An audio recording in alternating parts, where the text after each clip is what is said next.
Good morning बच्चों। साझेदारी फर्मों का लेखांकन आधारभूत सिद्धांत, इसके अंतर्गत हम आज नया टॉपिक पढ़ेंगे बच्चों, प्रारंभिक पूंजी व पूंजी पर ब्याज की गणना। पूंजी पर ब्याज की गणना एक निश्चित दर से एक निर्धारित अवधि के लिए जिसमें पूंजी का प्रयोग किया गया है करते हैं। पूंजी पर ब्याज व्यवसायी द्वारा व्यवसाय में विनियोजित पूंजी पर प्राप्त करने का अधिकार रखता है। पूंजी पर ब्याज लाभ हानि खाते में डेबिट कर दिया जाता है। यह तभी संभव है जब व्यवसाय में लाभ हो। पूंजी पर ब्याज तभी दिया जाता है जब साझेदारों में ब्याज प्राप्ति की आपसी सहमति अनुबंध के समय निश्चित कर ली गई थी। कुछ विशेष परिस्थितियों में पूंजी पर ब्याज व्यवसाय के लिए प्रभार भी माना जा सकता है यदि ऐसा अनुबंध में तय किया गया हो। ऐसी परिस्थिति में व्यवसाय को चाहे लाभ हो या हानि, पूंजी पर ब्याज की गणना अवश्य की जाएगी। बच्चों, इसका प्रारूप देख लेते हैं। प्रारंभिक पूंजी व पूंजी पर ब्याज की गणना। एक तरफ विवरण, रकम। सबसे पहले हम लिखते हैं वर्ष के अंत की पूंजी। उसमें प्लस करते हैं आहरण की राशि, फिर माइनस करेंगे लाभ की राशि। तो बच्चों, जो रकम आएगी वो हमारी हो जाती है प्रारंभिक पूंजी। प्रारंभिक पूंजी पर हम पूंजी पर ब्याज की गणना करते हैं। तो बच्चों, पूंजी पर ब्याज का फॉर्मूला है पूंजी की राशि गुणा प्रतिशत दर बटे 100। मैंने बच्चों स्पेशल नोट में टिक किया हुआ है, पूंजी पर ब्याज की गणना जो है वो प्रारंभिक पूंजी पर ही की जाती है। बच्चों, इसी के आधार पर हम एक प्रश्न सॉल्व कर लेते हैं। जोश एवं कृष साझेदार हैं। वे लाभानी 3:1 के अनुपात में बांटते हैं। वित्त वर्ष 2005-06 के अंत में उनकी पूंजी रुपए 1,50,000 तथा रुपए 75,000 रुपए थी। वर्ष 2005-06 के दौरान आहरण जोश के नाम रुपए 20,000 तथा कृष के नाम आहरण रुपए 5,000 था, जिसे उनके पूंजी खाते में नाम पक्ष में डाला गया है। ब्याज प्रभारित करने से पहले उनका लाभ रुपए 16,000 था।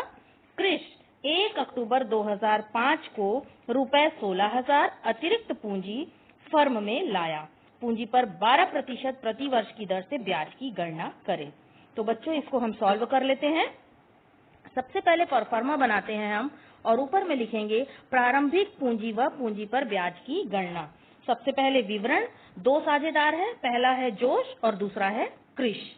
तो बच्चों, प्रारूप के आधार पर हम सबसे पहले लिखते हैं वर्ष के अंत की पूंजी। प्रश्न में दिया हुआ है वर्ष के अंत की पूंजी 1,50,000 रुपए तथा 75,000 रुपए थी। तो बच्चों, प्रारूप में हम लिख लेंगे वर्ष के अंत की पूंजी जोश में 1,50,000 और कृष में लिख लेंगे हम 75,000 रुपए। अब इसके बाद बच्चों, इसमें हम प्लस करते हैं आहरण की राशि। तो प्रश्न में देख लेते हैं, आहरण जोश के नाम दिया है 20,000 रुपए तथा कृष के नाम आहरण दिया है 5,000 रुपए। तो इसको हम प्लस कर लेंगे प्रारूप में। जोश में हम आहरण की राशि लिखते हैं 20,000 और कृष में हम लिखते हैं 5,000 रुपए।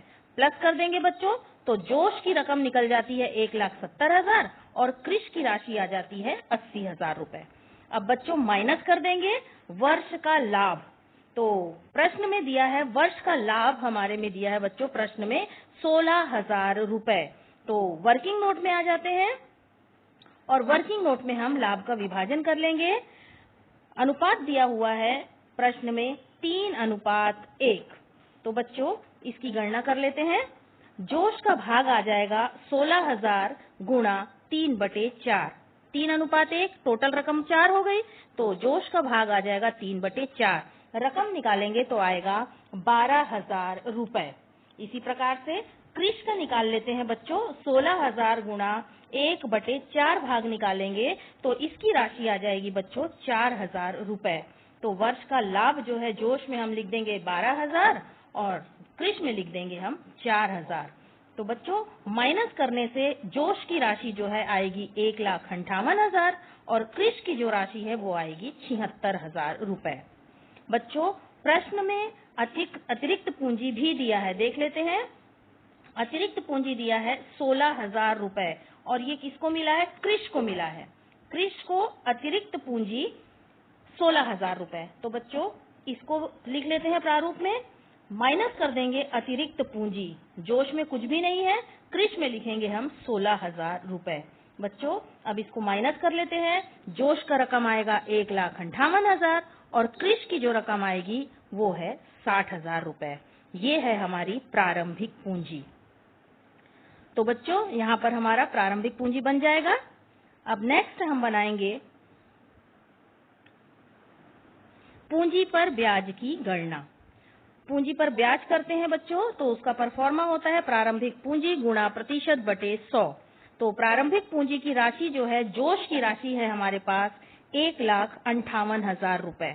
12% निकालेंगे बच्चों तो आएगा 18,960 रुपए। इसी प्रकार से कृष की राशि है 60,000 रुपए। 12% निकालेंगे तो आएगा 7,200। बच्चों कृष में अतिरिक्त पूंजी भी है, तो अतिरिक्त पूंजी पर भी हमको ब्याज निकालना पड़ेगा। अतिरिक्त पूंजी की राशि कृष की है 16,000 रुपए और 12% है तो 12/100। और बच्चों जब अतिरिक्त पूंजी लाया जाता है तो यह माना जाता है कि वर्ष के मध्य में लाया गया है, इसलिए हम 6 माह का निकालते हैं, तो 6/12। इस प्रकार से हम सॉल्व करेंगे तो बच्चों आएगा हमारे पास रकम 960 रुपए। इस प्रकार से पूंजी पर ब्याज की गणना करने से जोश की रकम जो है वो आ गई हमारे पास 18,960 रुपए और कृष की जो राशि है 7,200 और 960 को प्लस कर देंगे बच्चों तो आएगा 8,160 रुपए। तो बच्चों इस प्रकार से ये है पूंजी पर ब्याज की गणना। प्रश्न में हमको बस ये दोनों चीज ही बनाने थे, तो इस प्रकार से ये हमारा सवाल बन जाएगा। बच्चों आज एक और नया टॉपिक देख लेते हैं। लाभ से अधिक पूंजी पर ब्याज साझेदारों को नहीं दिया जा सकता है। तो इसके आधार पर हम एक प्रश्न सॉल्व कर लेते हैं। प्रश्न है 1 अप्रैल 2013 से ब्रिज एवं नंदन साझेदार हैं। उन्होंने व्यापार में क्रमशः रुपए 10 लाख और रुपए 15 लाख लगाए, जो लाभ हानि 2:3 के अनुपात में बांटते हैं। साझेदारों को उनकी पूंजी पर 12% प्रतिवर्ष ब्याज दिया जाता है। 31 मार्च 2015 को समाप्त होने वाले वर्ष का लाभ 2 लाख था। लाभ हानि समायोजन खाता बनाएंगे। तो बच्चों सबसे पहले हम इसमें बनाएंगे लाभ हानि समायोजन खाता। इसमें तिथि दी हुई है 2015 के लिए बनाना है, तो बनाएंगे। इसका डेट लिखेंगे 31 मार्च 2015 समाप्त वर्ष हेतु। एक तरफ डेबिट, दूसरी तरफ क्रेडिट। विवरण रकम। बच्चों प्रश्न में दिया है लाभ की राशि 2 लाख रुपए, तो हम सबसे पहले लाभ हानि समायोजन के खाते के क्रेडिट में लिख लेते हैं शेष लाया गया और रकम है 2 लाख रुपए। अब बच्चों पूंजी पर ब्याज की गणना करनी है, तो सबसे पहले पूंजी की राशि देख लेते हैं। प्रश्न में पूंजी की राशि दी है 10 लाख रुपए और 15 लाख रुपए। ब्याज की राशि दी हुई है 12% प्रति वर्ष। तो वर्किंग नोट में हम सबसे पहले ब्याज की गणना कर लेते हैं बच्चों।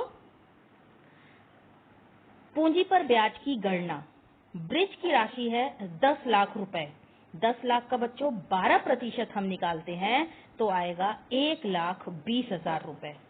इसी प्रकार से नंदन का निकालते हैं 15 लाख का 12% तो आएगा 1,80,000 रुपए।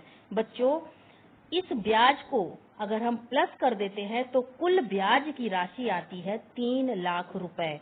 और बच्चों हमारे पास लाभ की राशि है 2 लाख। लाभ हानि समायोजन खाते में रकम है हमारे पास 2 लाख रुपए।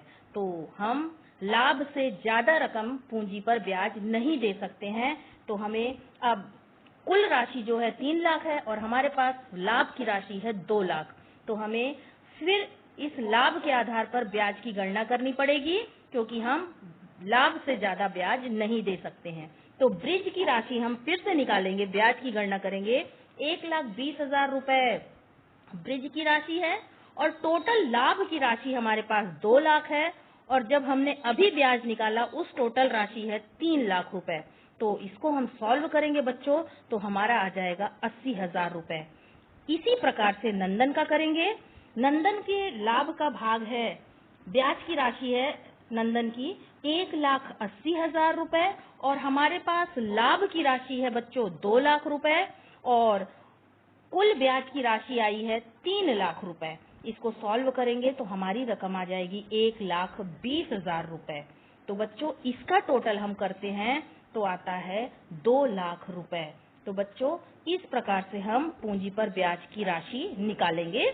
यहाँ पर विशेष ध्यान दिया गया है, मैंने नोट में भी बताया हुआ है, लाख से अधिक पूंजी पर ब्याज साझेदारों को नहीं दिया जा सकता है, तो हम ब्याज कितना देंगे, 2 लाख का ही निकालेंगे। और डेबिट में अब हम लिखेंगे लाभ हानि नियोजन खाते के डेबिट में पूंजी पर ब्याज खाते से, और ये 2 लाख रुपए हम लिखेंगे। कृष की राशि निकाले बच्चों तो आया 80,000 रुपए, और नंदन का हमने निकाला तो आया 1,20,000 रुपए।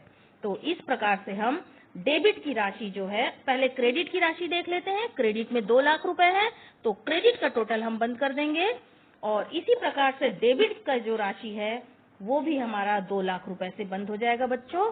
और इस प्रकार से हम लाभ हानि समायोजन खाता बना लेंगे। धन्यवाद।